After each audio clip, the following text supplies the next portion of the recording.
Welcome to Takeover, the most underrated sports debate show on YouTube. Make sure you like and subscribe for that weekly sports content. What are you two guys' names?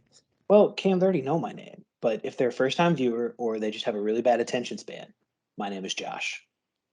My name is Deandra. It's your boy Kim. We in the crib, and this is Takeover. Yeah, we play it all in night. Yeah, need it all in advance. The opposition know we're ready for it. Like a supper we eating, it won't be the last. Grind all the muscle, pull up. Parker right on the grass. We coming in, take over everything, run it up. Not that holding me back. 3 in the wood. Rush. So starting off, the big move of the day. The Atlanta Hawks have traded 3 first-round picks, Danilo Gallinari, and a future pick swap for Dejounte Murray of the Spurs. So, Josh, especially from you, I want to know, are the Hawks contenders after this move? Well, Cam, my history on this show with overreactions is a little hit or miss. As we saw after the playoff run of 2020, I went a little overboard, and I think I overestimated how good the Hawks could be. But man, I after the trade, I did everything I could to make sure that I didn't overreact. I thought it through. I've made some spreadsheets. I made a PowerPoint presentation for myself. I went through it. I went through it, and I even meditated a little bit. I'm not even gonna lie to you. I was sitting there at work, no less, meditating, and I came to the only conclusion I think you can come to. Absolutely, they are. What are we talking about, Cam? Listen, what was the biggest issue with the Atlanta Hawks last year? They couldn't defend anybody. They were 26th in the league. So you're telling me that to fix that, Travis Schlink goes out there and gets an all defensive guard?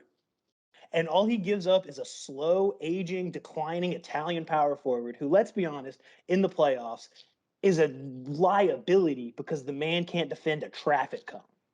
And you replace that with an all defensive point guard that you can play at the 2 next to Trae Young. You mean he covers all the weaknesses that we saw in the Miami Heat series? And you didn't have to give up John Collins? As of right now, the Atlanta Hawks are absolutely right there. I think they're one move away from being absolute, legitimate, no holds barred contenders. I think if they add another defensive piece, be it on the wing or at power forward, depending on what happens to John Collins, because the rumor innuendo is that man is still on the trade block. He better not be, because that dude is freaking awesome and I don't want to see him go. But if the Hawks move him, they're going to have to get somebody else to play power forward because Jalen Johnson is not ready. But if the roster holds as stands and you're running Trae Young, Dejounte Murray, DeAndre Hunter, John Collins, and Clint Capella with Bogey, Kevin Huerter, Jalen Johnson, and Onyeka Okongwu coming off the bench, plus whatever free agents you want to add. If they want to bring DeLon right back, maybe Sharif Cooper takes a jump. We don't know. That team is something scary, let me tell you, because the biggest issue with the Hawks last year, as I said, was defense and the fact that there was no other shot creator other than Trae. You just fixed both of those wounds with one bandage. Put him in there, baby. All right, so the Hawks definitely won the trade with Dejounte Murray for only Danilo Gallinari, and like you said, they were still able to keep Collins, Herter, and Bogdan. So that's definitely a steal for the Hawks. So kudos to them. Dejounte is a good addition to the Hawks. He fits very well. He's explosive, a good defender, like you said, and he's a young talent, and he can score an average 20 plus points a game, especially when Trae Young is either injured or off the court, or if he's just having a bad game. So it's nice to have another scorer as well. And I think if Trae plays more off ball along with DeJounte Murray, that could even take the Hawks and elevate their game to a new level. But as far as being contenders, I don't put them in the upper echelon of contenders yet, but I believe that they can be playoff contenders because in order for me to really take the Hawks seriously, I really need to like see it to believe it. In order for me to put them in the higher level of playoff contenders, because I just need to see consistency. I'm sorry. Because this team, like you said, Josh, was supposed to be a top 3 team in the Eastern Conference, and then they went to qualify to be in the play-in, and then they got gentlemen swept. So I just have to see it to believe it. But I wish them the best of luck. They did better than the Nets. Okay, one thing I'm gonna say before I get my take is that Atlanta is finally making boss moves. I haven't really seen a move like this from an Atlanta team before. So I'm very happy, you know what I'm saying, for the state of Georgia that this Atlanta team had made a boss move. And I think Dejounte Murray, uh, DeAndre, you said it was a good addition. This is a great addition. I think he's one of the best young two-way players in the game right now. He's almost a walking triple-double right now. And he's only 6'4", but he has a 6'10" wingspan and led the league in steals. So he definitely does fix up the problems that the Hawks have on the defensive side of the ball. You pair that with Okongwu on the other side and DeAndre Hunter, who progressively gets better, and he's really good on the defensive side too. This team has definitely gotten better. But Josh, you know what I say about these Atlanta teams. You know what I say, and it usually becomes true. Atlanta will Atlanta. And I know this team looks good right now. And I'm pretty sure they'll make the playoffs this year. This won't be a playing team. But I can't call you a contender if you're not a top 4 team in the Eastern Conference. Are they going to be better than the Milwaukee Bucks with Giannis and Middleton? I don't think so. Are they going to be better than the Celtics who just went to the finals with Tatum and Brown? I don't think so. I think Kyrie and KD have a bounce back year after what they had last year because Kyrie's got to play for that contract. So I think the Nets are going to be a problem. Are they going to be better than Miami, the team that gentlemen swept them? I don't know. Jimmy Butler hasn't gotten any worse. Are they going to be better than the 76ers with James Harden and Joel Embiid, who a person I think that should have won the MVP? I'm not sure. What if James Harden comes in shape? What's going to happen then? So I don't know if I can really put all my trust into the Hawks, but I will be excited to watch this team because I think on the defensive side of the ball, they're going to be really fun to watch. And you know, this fast-paced play. Trae Young is a young star, and I love to see him play. He's cat quick. But like DeAndre said, too, the consistency's got to stay constant with the Atlanta Hawks. They were a team, we all went to the game and saw them blow out Milwaukee at home, but then they will blow out a team like Milwaukee at home, then lose to the Detroit Pistons the next day. So you can't really judge a team like that. So I think we'll have to watch them closely. I don't think they'll be a top 4 seed, but I think they'll definitely make the playoffs this year. They'll make a little noise, but I can't call them contenders yet. Realistically, the biggest problem that they have to fix now is their head coach because Nate McMillan didn't look that good last year. I know almost all of Hawks fandom that I know and have seen want Nate fired. I think it's too soon, especially after that playoff run he put together. And also, you know, a lot of what they were saying is, oh, he didn't play Jalen Johnson. Nobody thought Jalen Johnson was actually going to be good last year because the dude played 13 games at Duke. Either way, so yeah, on paper, which is all we can really talk about right now. Like I said, the reason I'm putting the Hawks up there is the Hawks fixed their biggest issues because they had a number 2 offense in the league last year, and now you're adding a guy that averaged 21 and 9 with 8 rebounds to the offensive end. Not to mention, you're adding a dude that is one of the best guys. He's one of the leaders in steals of the last few years, I believe. He's a fantastic on-ball defender, off-ball defender, all that stuff. He covers up a lot of the holes that made the Hawks weak. And I think that now there's a chance the Hawks can go on yet another run. Like I said, I think they're one move away from being true perennial contenders, but they're absolutely in that upper level of the Eastern Conference right now. I can agree with you. I can agree with that. I can agree with that. I can agree with that. All right, well, switching topics, we're going to talk about another team and what they can do to contend, except this one, unlike the Hawks, haven't done anything yet. We're going to be talking about hypotheticals here. The Los Angeles Lakers, like I predicted, did not do anything last season. In fact, missing the playoffs for the first time in 2 years in LeBron James's career. And we're here to talk about what can the Lakers do to get back to that contention tier. The floor is open. What do y'all think? Okay, so I think the biggest factor or the biggest piece for the Lakers to work is Russell Westbrook. It isn't LeBron James and it isn't Anthony Davis, as good as those 2 players are. They need another engine to keep running because those guys, I don't think, are built to play 80 games. As young as Anthony Davis is, he's a walking injury. LeBron James is getting older. So what needs to happen is Russell Westbrook needs to let his pride to the side and he needs to come off the bench. That is the only way this really works. And I know I'm saying it's crazy. You're going to put an MVP on the bench. You're going to put someone who 2 years ago averaged 22, 11, 11 on the bench. Yes, that is the only way this works because he plays so much better when LeBron James was off the court. He averages 5 more points. He shoots 10% better from 3. He shoots better from the field as well. Oh, my bad. And I've seen constant games where LeBron hasn't been there or AD hasn't been there, and then we see Russ have this outbreak performance. Maybe it's the fact that, those are two ball dominant players and they can't be put on the court at the exact same time. So if you want to get the most out of Russ, I think Darvin Ham has to go ahead and tell him you have to come off the bench. You might be mad about it now, but sacrifice your pride. We saw Steph Curry do the exact same thing when Jordan Poole signed. So it's like, how bad do you want to win? Although the point guard they made fill his position might not be better than Russell Westbrook, I think the best thing for the team is to let Russ be Russ against the other team's bench, or just not let him play with LeBron James. I feel like that definitely unlocks him. And if they can get it going like that, I don't see why Russ couldn't average 22, 11, 11 off the bench the way he plays. So I feel like this is probably the best scenario for the Lakers to get better, is to make Russell Westbrook come off the bench. All right, so first of all, I just think the Lakers need to find their identity again. I mean, with all of the pieces that they have, they're basically stuck with them now, so they have to make do with what they have. First and foremost, I think Anthony Davis needs to find a way to be healthy and to stay healthy and stay on the court, because Anthony Davis and LeBron James alone at their best is enough to take a team to playoff contention or even title contention. So he has to find a way to be available and to be healthy. And I know Anthony Davis doesn't particularly care about playing the five, but I think it would be in the Lakers' best interest if Anthony Davis moves to the five.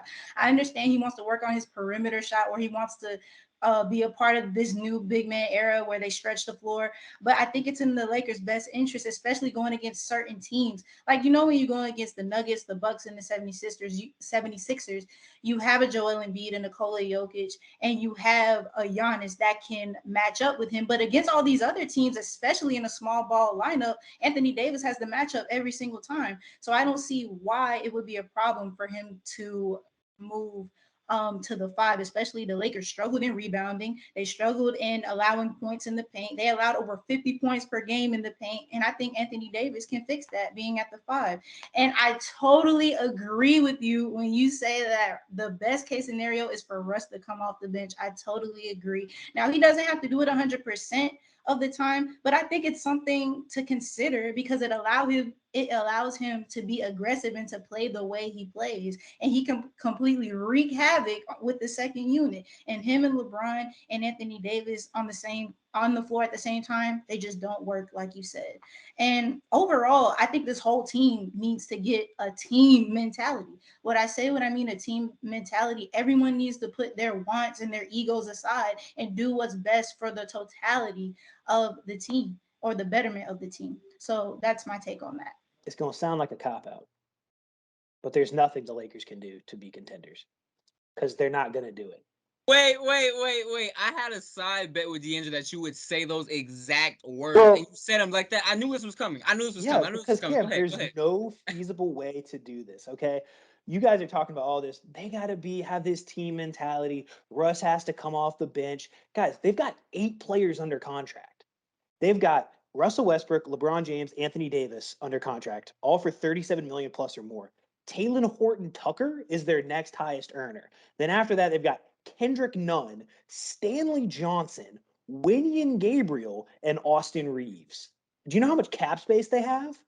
0. They're over the salary cap. There's literally nothing they can do to add to this roster. They bought a second-round pick and picked up Max Christie, who, if you don't follow the draft the way as close as I do, Max Christie is a raw 19-year-old out of Michigan State who every talent evaluator I read said he should return to school and get another year of seasoning, because he didn't do a lot last year for Michigan State. How's he going to handle the NBA? So if the Lakers can't sign anybody except to a minimum contract, they don't have any feasible way to get better. And really, the only biggest lineup tweak they can make is move Russell Westbrook to the bench. I'm sorry, I don't believe that he's going to do it, because I think he bristled at the suggestion last year. I don't think Westbrook's going to do it. Russell Westbrook is a very prideful man, and while I respect that he has that much confidence in his abilities, he threw Frank Vogel under the bus after he got fired last year. Frank Vogel didn't do really anything wrong. Frank Vogel did the best he could with the crappy roster that he was given.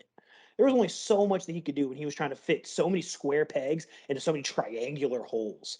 So Russell Westbrook, even coming off the bench, I really feel like we're past the point where Westbrook could be a really effective player. Off the bench, he'd be better, but I also don't think it's going to make a significant difference because I really feel like we're at the point where relying on Westbrook, Anthony Day-to-Day Davis, and a 39-year-old LeBron James, I just don't think that's ever going to be a recipe for success because there's no feasible way for this team to get better.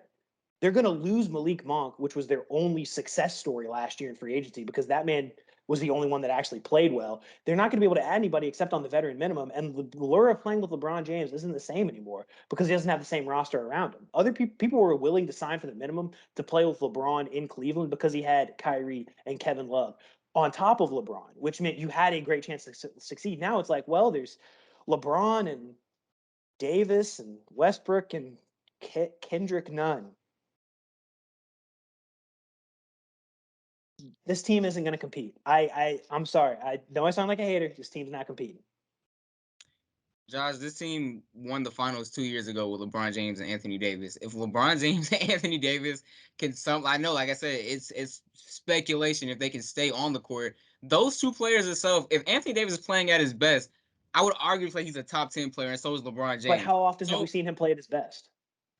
We saw it in the entire 2020 season. Exactly. He was hurt before that, though. We haven't seen it since.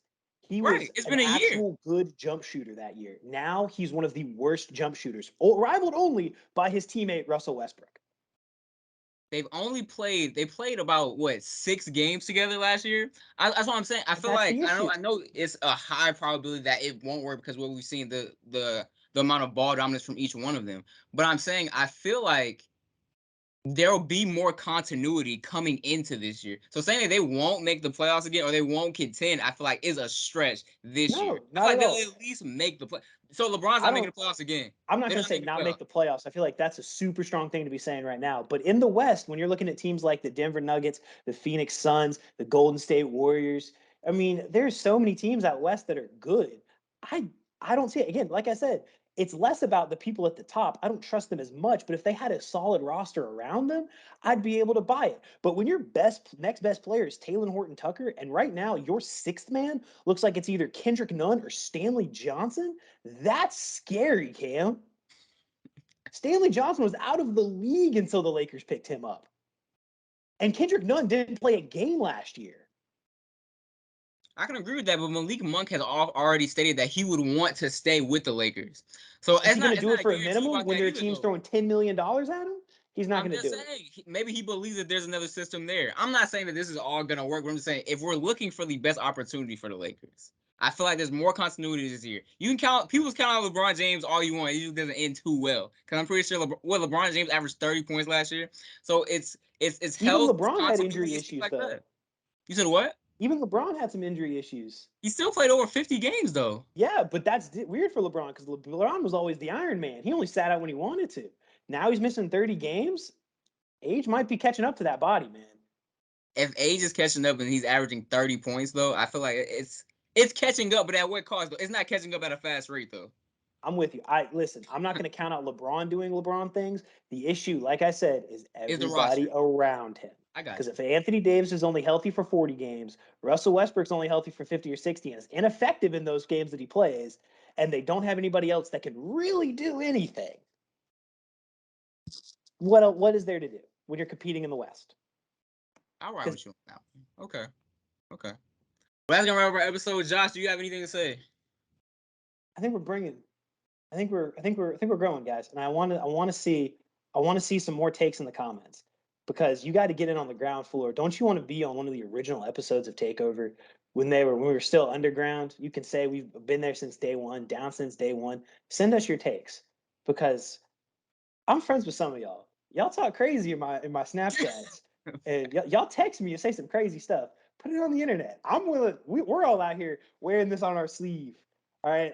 I was out here saying that the Warriors title contention window closed.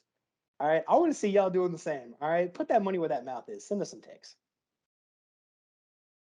Hey, I just want to say, even though the NBA season is over, I can't wait for next season because Draymond Green been talking that stuff about Memphis. So I'm going to be excited to see what Memphis is going to do next year, especially against Golden State. That's all I got to say. I'm ready for Alabama to win the championship. All right. Now, take over out. Yeah, we play it all in night. Yeah, need it all in advance. The opposition know we ready for it. Like a supper we eating, it won't be the last. Grind all the muscle, pull up. Parker right on the grass. We coming in, take over everything, run it up. Nothing holding me back. 3 in the wood, rushing. I don't like Dutch, don't even matter, you know I'm a face. And when I roll a paper, I like to go double. Run up a check, flip a W, make it an M. I need